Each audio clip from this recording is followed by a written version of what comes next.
नरेंद्र मोदी जिंदाबाद जिंदाबाद जिंदाबाद, अमित शाह जिंदाबाद जिंदाबाद जिंदाबाद, चिराग पासवान जिंदाबाद जिंदाबाद जिंदाबाद, बाबूलाल जिंदाबाद जिंदाबाद जिंदाबाद, वीर कमलेश जिंदाबाद जिंदाबाद जिंदाबाद, हुसैनाबाद जिंदाबाद जिंदाबाद जिंदाबाद, हुसैनाबाद में सूचना जारी बा, कमल सब पर भारी बा। हुसैनाबाद में सूचना जारी बा, कमल सब पर भारी बा, कमल सब पे भारी बा, कमल सब पे भारी बा। हुसैनाबाद में सूचना जारी बा, कमल सब पर भारी बा। हुसैनाबाद में सूचना जारी बा, कमल सब पर भारी बा। जी हाँ मेरे भाइयों और बहनों, हुसैनाबाद हरिहरगंज के विकास पुरुष माननीय श्री कमलेश सिंह जी का चुनाव निशान कमल कमल कमल।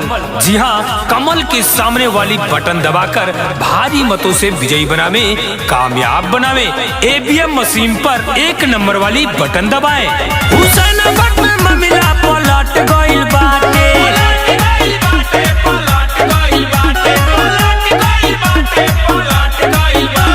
छोट बड़ा एक साथ मिल गइल बाटे,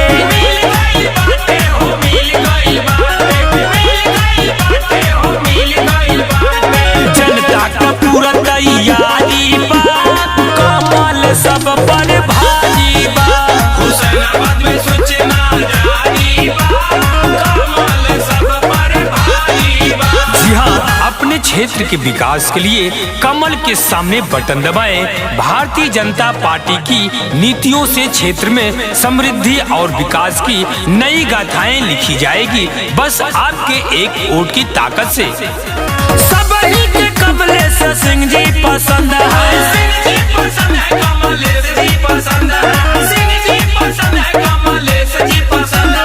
विरोधी का भैया हो बोली अब बंद है, बोली बंद है, हो बोली बंद है, बोली बंद है, हो बोली बंद है। किसानन का अब ललकारी बा, कमल सब पर भारी बा।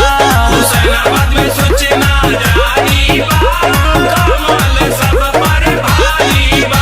जी हाँ मेरे भाइयों और बहनों, आपके हर सुख दुख में हमेशा खड़े रहेंगे सच्चे, ईमानदार और विकास के प्रति समर्पित श्री कमलेश कुमार सिंह जी, जिनका चुनाव निशान कमल कमल कमल। 13 तारीख को ईवीएम नंबर 1 पर कमल के फूल के सामने वाली बटन दबाकर भारी मतों से विजयी बनावे। भगवा कलर में सब ही रंगाई, सबही रंगाइल हो, सबही रंगाइल, सबही रंगाइल हो, सबही रंगाइल।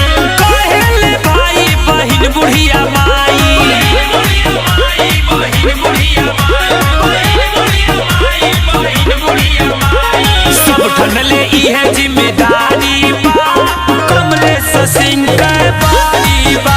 हुसैनाबाद में सूचना जारी बा, कमल सब पर भारी बा। कमल सब पे भारी बा, कमल सब पे भारी बा। हुसैनाबाद में सूचना जारी बा, कमल सब पर भारी बा। हुसैनाबाद में सूचना जारी बा, कमल सब पर भारी बा।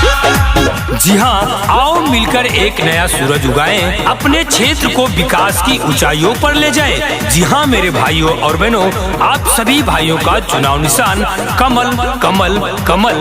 कमल के सामने वाली बटन दबाकर श्री कमलेश कुमार सिंह जी को भारी मतों से विजयी बनावे, कामयाब बनावे। जी हाँ, याद रहे ईवीएम पर पहले नंबर वाली बटन दबाना है। श्री कमलेश कुमार सिंह जी को भारी मतों से विजयी बनाना है, विजयी बनाना है। जी हाँ, श्री कमलेश कुमार सिंह जी कहते हैं कि वोट नहीं कर्ज देना, वोट नहीं कर्ज देना, सूद समेत लौटाऊंगा।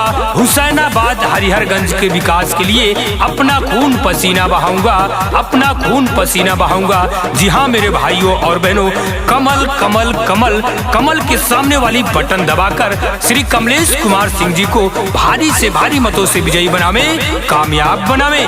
ईवीएम पर पहले नंबर वाली बटन दबाना है और श्री कमलेश कुमार सिंह जी को भारी मतों से विजयी बनाना है।